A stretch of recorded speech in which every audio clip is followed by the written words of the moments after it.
Hey guys, the title of this video today is The House of Jehu Condemned. Like what? If I forget exactly where it is in Kings, because that's not the part that I'm doing here, but let me see if I can find it. I'm reading the book of Hosea, and okay, where does it say that in? Okay, 2 Kings 9. Can you remember in 2 Kings 9 that I think God tells Samuel to go down and anoint Jehu? Remember, Jehu is sitting at a table with all his friends.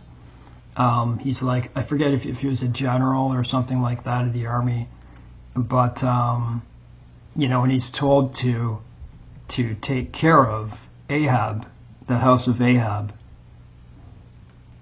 I'll just leave it at that. We know that he did, and this is where this comes in. So I'm reading Hosea, and there's a lot in Hosea.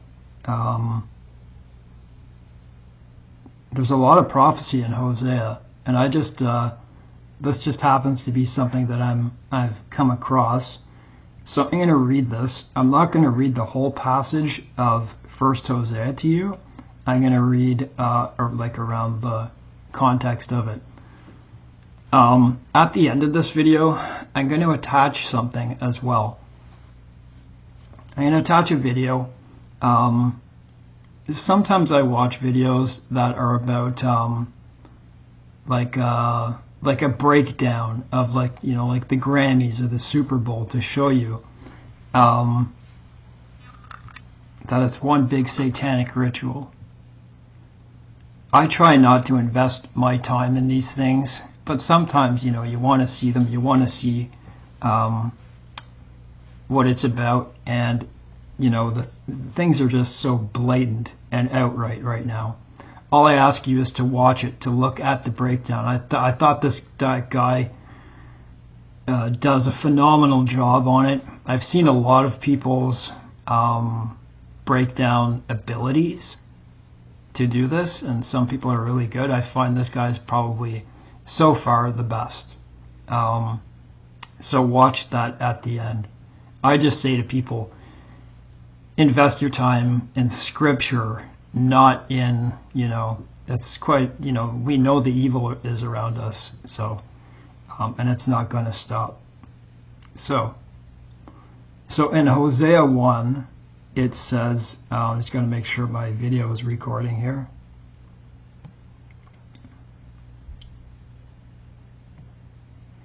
There's a lot of prophecy in Hosea. Okay, so let's go to 1 Hosea verse 3. So he went and took Gomer, the daughter of Diblaim, and she conceived and bore him a son. So remember, God tells Hosea to go get a wife, and bore him a son. And the Lord said to him, call his name Jezreel, for in a little while I will avenge the bloodshed of Jezreel on the house of Jehu. What? And bring an end to the kingdom of the house of Israel. And it shall come to pass in that day that I will break the bow of Israel in the valley of Jezreel. So when I read that, so I'm studying that right now, the book of Hosea, and I thought to myself, well, like, I read 2 Kings, you know, I read that, and it was quite obvious what he did was, there was a lot of zeal in what he did, right? He took care of things. It sure seems that way. But let's read what it really, what this really means. I'll also leave this in the description box too of the commentary. So this is Answers in Genesis. Why did God condemn Jehu? Was Jehu condemned for carrying out the command God gave him? So let me see here. Troy Lacey and Tim Chaffee explained the alleged contradiction. So, you know, there's lots of what seem like, contradictions in the Bible, but, you know, for the most part, they can be proved otherwise. Just give me a sec here.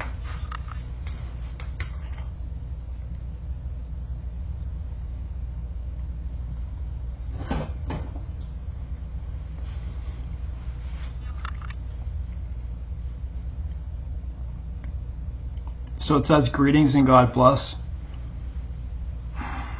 I, in my Bible study, came across a somewhat difficult passage. Recently, it's Hosea 1:4. So what I just read you. Wow. Sometimes my throat just cuts out. That's the spasms in my esophagus. Where God condemns Jehu for the bloodshed at Jezreel. When we compare a corresponding passage in 2 Kings 9, it says that God told Jehu to strike down the house of Ahab, your master, that I may avenge the blood of my servants, the prophets. Why would God do this to the house of Jehu after him doing this? Like, he did what God said, didn't he? The unspoken question at Bible study was, why did God condemn Jehu for... Just give me a sec.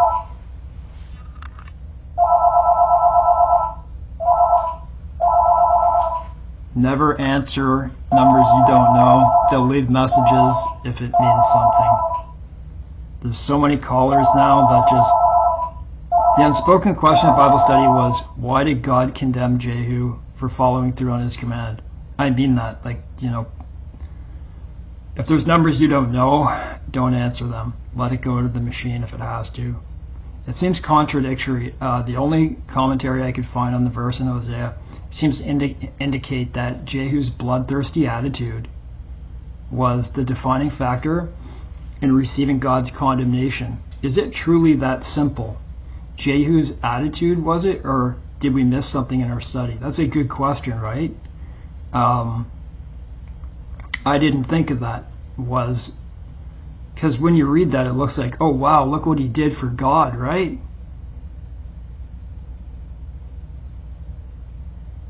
So here's the answer. Thanks for contacting Answers in Genesis. So that was just someone asking.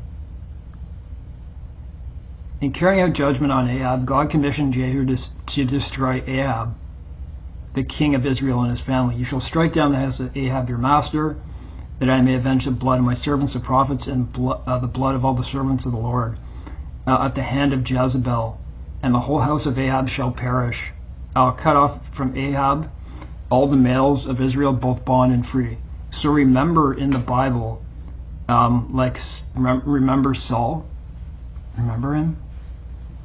It says, you know, you must do this, this, this, this. He didn't kill them all. He didn't kill the king, and he didn't slay the animals. I think that's what it was. And that's why things were taken away from Saul. So if God commanded Jehu to wipe out the house of Ahab, why did Hosea prophesy that God will avenge the bloodshed of Jezreel on the house of Jehu? So that's what brought me here. 2 Kings 9-10 explains Jehu's zeal, in eliminating Ahab and his line, including the notoriously wicked Queen Jezebel, Ahab's wife. He even went so far as to kill Ahaziah of Judah. Remember, he got both of them together. Remember, they're in their chariots.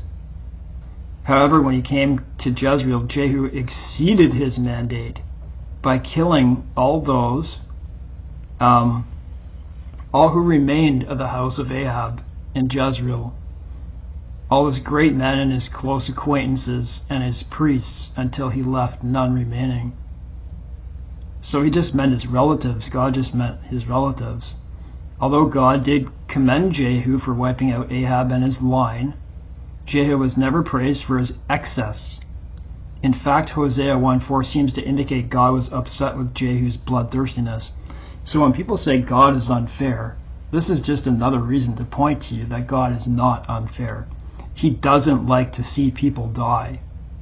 But certain people need to die because they're so evil that they're going to make many people die. Like, Jehu also slaughtered a large gathering of Baal worshippers. I'm sorry, I like the way that happened, but hey, and essentially destroyed Baal from Israel. Yet as far as we know, God never commanded Jehu to do this. Even though the Lord despised the worship of Baal, Jehu was never commended for this action either. I don't know what the judgment of that would have been. Those false, they're going against the Ten Commandments, right?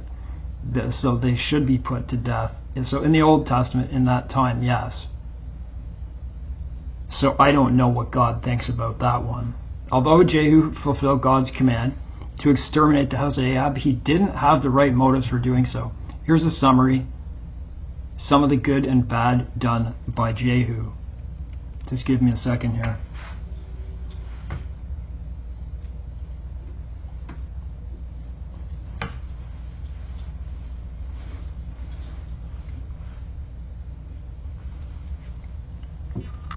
Those calls, if they don't leave you a message, it's likely not important, right? People are flooded with calls. However, Jehu didn't turn away from the sins of Jeroboam, the son of Nebat. So this would have been read, this would have been the passage after Jehu's rule. What they do with each king at the very end. However, Jehu didn't turn away from the sins of Jeroboam, the son of Nebat, who made Israel sin, that is, from the golden calves that were at Bethel and Dan. And the Lord said to Jehu, because you have done well, and so he did some well, in doing what was right in my sight, and have done to the house of Ahab all that was in my heart, so that part he did. Your son shall sit on the throne of Israel to the 4th generation. But Jehu took no heed to walk in the law of the Lord God of Israel with all his heart, for he didn't depart from the sins of Jeroboam, who had made Israel sin. You know what? You would have thought otherwise, right? Jehu's actions provide an example for us today. There are many people who think they're serving the Lord, and they work with great zeal in trying to accomplish God's work. Saul, the king of them, right?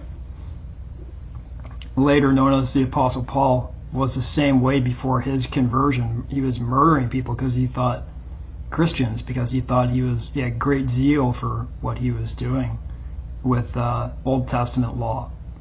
However, in the case of both of these men, their hearts were not right before the Lord. Even though Jehu was zealous to end the worship of Baal in Israel, the way he did that, that's one part in the Bible. That's probably the only part in the Bible. Go look at that. What he did. If you haven't read that in Kings, go look it up.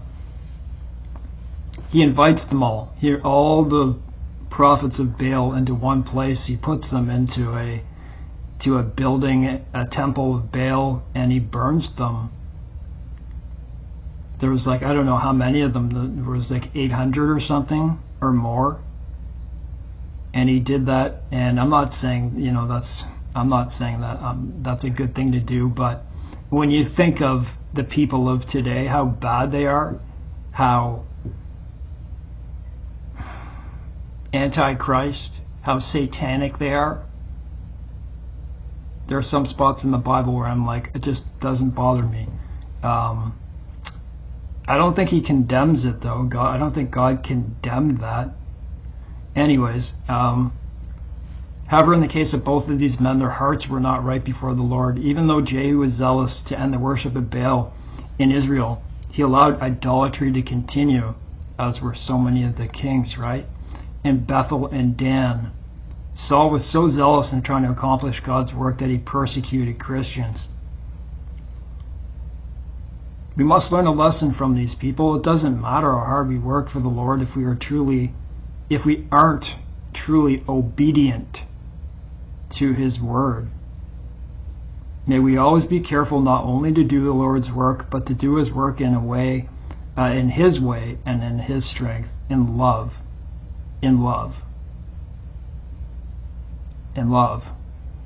Yeah. So that's it. That's what I wanted to say. You might be entertained by the link I'm going to leave. So I'm going to leave the link for what I just read to you, and I'm going to leave a link to a guy breaking down the Super Bowl. I've never seen something like this before, and it's just blatant outright Satan worship. It was a big satanic ritual, and it's hard to ignore. So I don't know. I enjoy watching those breakdowns because I think those guys do a really good job investigating, the costumes of the people, the setup where the all-seeing eyes are, what this means, what that means. It takes a lot to break those down. So anyways, thanks for watching today's video, and God bless everybody.